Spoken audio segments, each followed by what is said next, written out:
Isang mapagpalang umaga ulit mga kamarites. Papasok na ang ating student riders. Siya ay may pasok today, Wednesday. Actually, wala talaga siyang pasok sana ngayon.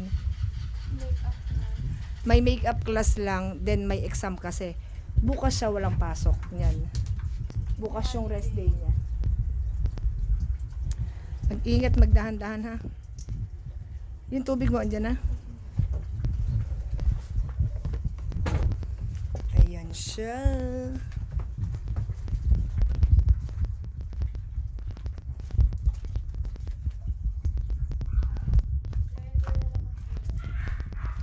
Guys, so tingnan nyo, driver na naka-heels.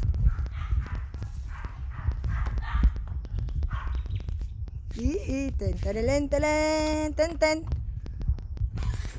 Hindi siya Power Ranger white ngayon kasi hindi niya suot yung helmet niya, guys. Mabigat kasi sobrang init eh. Bye. Bye, ingatan nawa.